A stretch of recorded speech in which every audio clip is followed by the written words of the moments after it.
ইন্দ্রাণী গাঙ্গুলির মুখের উপর কথা বলার সাহস দেখিয়েছিল মেঘা, আর তার ফল হলো ভয়াবহ। একদিকে কুসুমের কান্না, অন্যদিকে মেঘার দম্ভ চূর্ণ। কিন্তু সব থেকে বড় ধামাকাটা ঘটল তখন, যখন মায়ের সিদ্ধান্তের বিরুদ্ধে গিয়ে দাঁড়ালো ছেলে আয়ুষ। মেঘার হাত ধরে বের হয়ে আয়ুষ কুসুমকে ব্র্যান্ড অ্যাম্বাসেডর করলো ইন্দ্রাণী। ইন্দ্রাণীর এক ফলে মেঘা ধ্বংস হয়ে গেল। কিন্তু এরপর কি হতে চলেছে জানতে হলে ভিডিওটি শেষ পর্যন্ত দেখতেই হবে। বন্ধুরা, আজকের এপিসোডটা ছিল টান টান উত্তেজনায় ভরা। গাঙ্গুলি পরিবারে আজ যেন ঝড় বয়ে গেল। মেঘা ভেবেছিল তার আধুনিকতা আর ব্যবসার জ্ঞান দিয়ে সে ইন্দ্রাণী দেবীকে ভুল প্রমাণ করবে।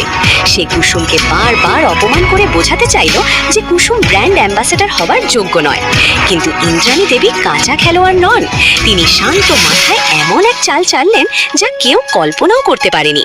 তিনি কুসুমকে বললেন, তুমি মুক্ত, তুমি যেখানে খুশি যেতে পারো। কুসুম তো কান্নায় ভেঙে পড়ল। সে শুধু ইন্দ্রাণী দেবীর সেবা করতে চায়, কোনো পথ চায় না।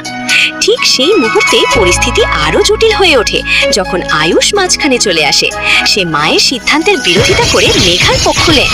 আয়ুষের এই ব্যবহার ইন্দ্রাণী দেবীকে ভেতর থেকে ভেঙে দিলেও তিনি দমে যাননি।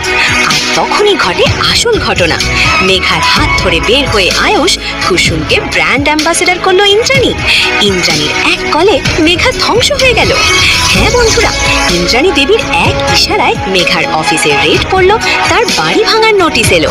যে মেঘা কিছুক্ষণ আগে দম্ভ দেখাচ্ছিল, সে এক মুহূর্তেই অসহায় হয়ে পড়ল। ইন্দ্রাণী দেবী প্রমাণ করে দিলেন, গাঙ্গুলি পরিবারের গেটের বাইরে যারা যায় তাদের জন্য সব দরজা বন্ধ হয়ে যায়। এখন দেখার বিষয়, আয়ুষ কি তার ভুল বুঝতে পারবে, নাকি মেঘার প্রেমে অন্ধ হয়ে মায়ের থেকে আরো দূরে সরে যাবে? কুসুম কি পারবে ব্র্যান্ড অ্যাম্বাসেডর হয়ে মেঘার অপমানের যোগ্য জবাব দিতে?